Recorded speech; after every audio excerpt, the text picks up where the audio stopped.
नमस्कार। आज हम फिर हाजिर हैं दो प्रमुख मुद्दों को लेकर। भारत के लिए ये दोनों मुद्दे बहुत इम्पोर्टेंट हैं, इसलिए आज हम इस पे बात कर रहे हैं। अब आप भी समझ सकते हैं कि देश के लिए अगर ये इम्पोर्टेंट मुद्दे हैं तो आपके लिए भी हैं और आपके एग्ज़ाम के लिए भी हैं, इसलिए हम बात कर रहे हैं। हम पहले बात कर रहे हैं भारत व बांग्लादेश के बीच के संबंध के बारे में। उसके बारे में मैं प्रश्न और उत्तर और थोड़ा सा विस्तार से वर्णन भी करूँगा। पहला प्रश्न है, दक्षिण एशिया में भारत की चुनौतियां कम करने के लिए कौन सी नीति का निर्माण किया गया? दक्षिण एशिया में, ये याद रखिएगा। तो नेबरहुड फर्स्ट 2014 में शुरू की गई थी। ये नीति बनाई गई थी। नेबरहुड फर्स्ट 2014 में इस नीति का निर्माण किया गया था।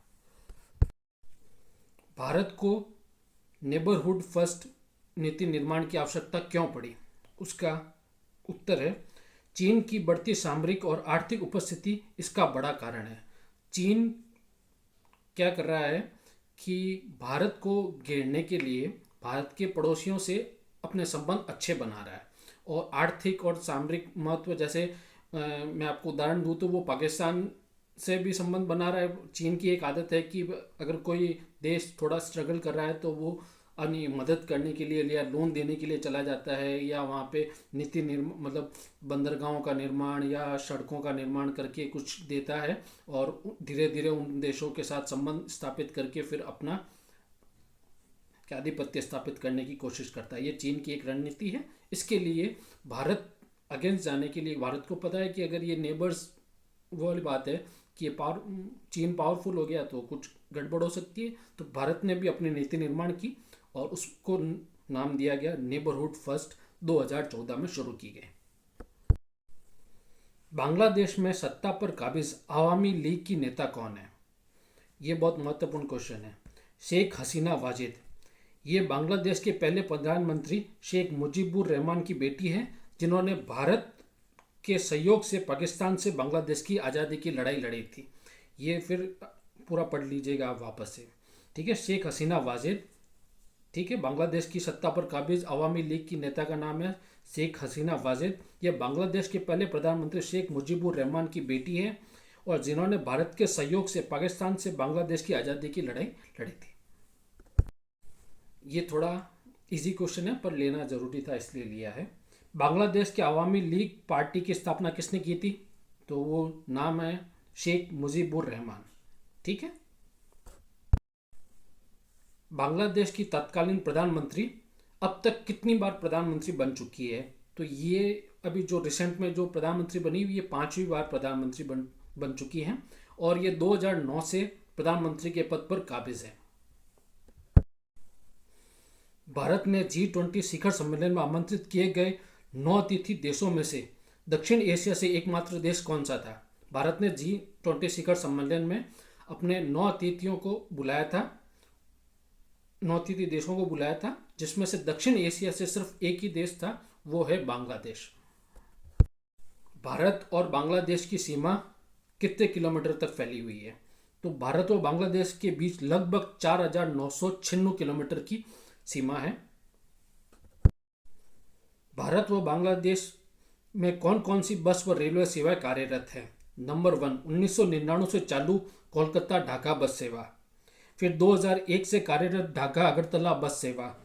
2008 से कोलकाता व ढाका के बीच मैत्री रेल सेवा।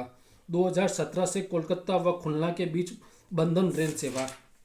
2021 से जलपाईगुड़ी से अखूरा के बीच मिताली रेल सेवा, और 2023 से अगरतला व अखूरा रेलवे लाइन का उद्घाटन किया गया, ठीक है। ये 4-5 हैं, ये मैं लिख भी दूंगा मगर आपको बता रहा हूँ इसीलिए। एक क्वेश्चन और आ सकता है, BBIN का फुल फॉर्म क्या है? तो मैं आपको ये भी बता देता हूँ। BBIN का फुल फॉर्म है बांग्लादेश भूटान इंडिया नेपाल सड़क मार्ग परियोजना, ठीक है। बांग्लादेश भूटान इंडिया नेपाल सड़क मार्ग परियोजना, इस पर काम चल रहा है और इसको नाम दिया गया है BBIN। अब ये तो हो गई प्यारी प्यारी बातें। भारत बांग्लादेश के बीच में तनाव के मुख्य कारण क्या हैं? तो सबसे पहला है सीमा प्रबंधन तथा भारत में अवैध बांग्लादेशी नागरिक।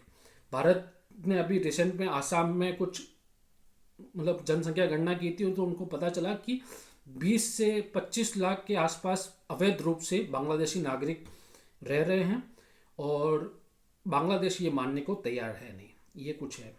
उसके बाद तिस्ता नदी जल बंटवारा, जैसे गंगा नदी, तिस्ता नदी, ये क्या है कि थोड़ा आगे तक भी जाती है।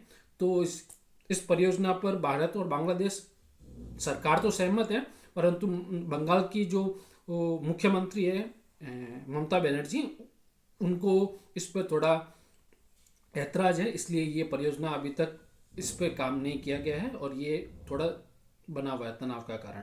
उसके बाद में बांग्लादेश में अल्पसंख्यक हिंदुओं पर अभी भी अत्याचार किया जा रहा है। इस पर भी भारत समय समय पर अपनी स्थिति रखता रहता है।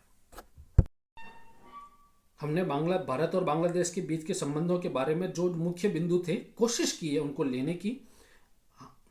आपको सिर्फ यही नहीं पढ़ना है, थोड़ा एक बार पूरा विस्तार से जहाँ पर भी आपको मिले थोड़ा थोड़ा आपको भी पढ़ना है। बाकी हमारी कोशिश तो रहती है कि थोड़ा सा अच्छे क्वेश्चन निकाल कर लिए।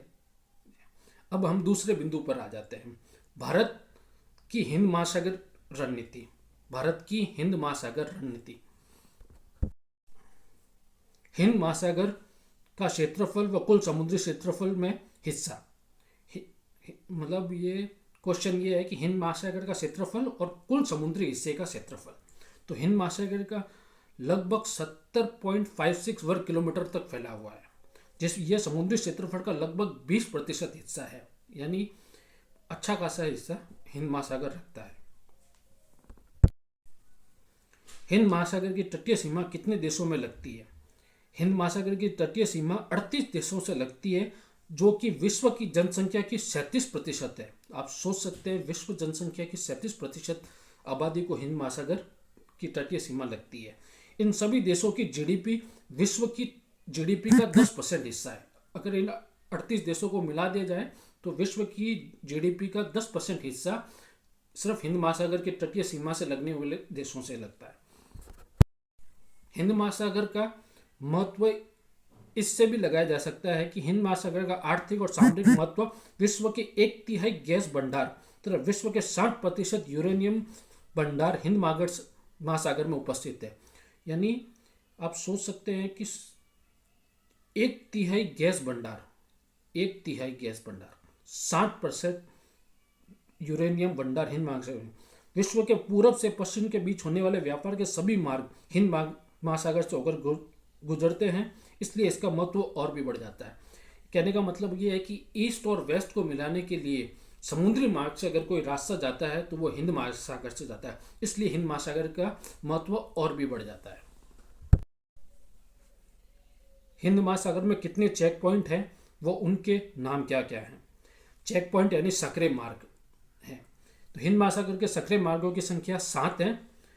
पश्चिमी तट पर कौन कौन से सक्रिय मार्ग हैं? नंबर 1 है मोजाम्बिक चैनल, दूसरा नंबर है बाब अल मंडेल, तीसरा है स्वेज नहर जो कि बहुत प्रसिद्ध है, और उसके बाद में चौथा है होर्मुज की खाड़ी। ठीक है, ये पश्चिमी तट से लगते हैं। अब पूर्वी तट पे आ जाते हैं। पूर्वी तट पर है लोम्बोक की खाड़ी, सुंडा की खाड़ी और मलक्का की खाड़ी। ठीक है, ये क्या सक्रिय चेक पॉइंट है। यहाँ पे इनका महत्व इसलिए भी बढ़ जाता है क्योंकि अगर इन पे अगर कब्जा कर लिया जाए या इन पे अगर अड़ंगा लगा दिया जाए तो व्यापार के आवागमन में मतलब थोड़ी मुश्किल आ सकती है। और सोमालिया करके एक देश है जो मतलब आर्थिक रूप से बहुत नीचे है, तो वहाँ पे समुद्री डाकुओं की बहुत अधिक संख्या है और ये लोग समय समय पर जहाज़ों पर आक्रमण करके कुछ करते हैं। तो भारत ने 2007 से अपनी नौसेना लगा रखी है और जब भी ज़रूरत पड़ती है भारत दूसरे जहाज़ों को अपना सहयोग देता है, अपने देश के सहयोग जहाज़ों को तो देता ही देता है। तो ये एक पढ़ने जैसा है कि भाई उस हिसाब से भारत की हिंद महासागर की तटीय सीमा कितने किलोमीटर तक फैली हुई है। तो ये भारत की तटीय सीमा हिंद महासागर से 16.6 किलोमीटर फैली हुई है। ये अंडमान निकोबार द्वीप समूह, लक्षद्वीप और दादर नगर हवेली से टच करती है। भारत का संपूर्ण समुद्री व्यापार किस महासागर पर निर्भर करता है? तो उत्तर है हिंद महासागर। तो आप सोच सकते हैं भारत के लिए हिंद महासागर का कितना महत्व है। अब एक और बात बता देता हूँ, भारत की 75% ऊर्जा आवश्यकता हिंद महासागर से ही पूर्ति होती है। तो आप सोच सकते हैं भारत के लिए हिंद महासागर की महत्वता क्या है। भारत की हिंद महासागर रणनीति के प्रमुख बिंदु क्या हैं? पहला बिंदु है नौसैनिक क्षमता का विकास, दूसरा है क्षेत्रीय सहयोग का समन्वय और तीसरा है वैश्विक सहयोग। इन तीनों बिंदुओं को विस्तार से आप जरूर पढ़ लीजिएगा, हमने शॉर्ट में डाले हैं, ठीक है। इस पे एक और चीज है, चीन की BRI योजना, इस पर भी थोड़ा सा विस्तार से पढ़ा जा सकता है, ठीक है।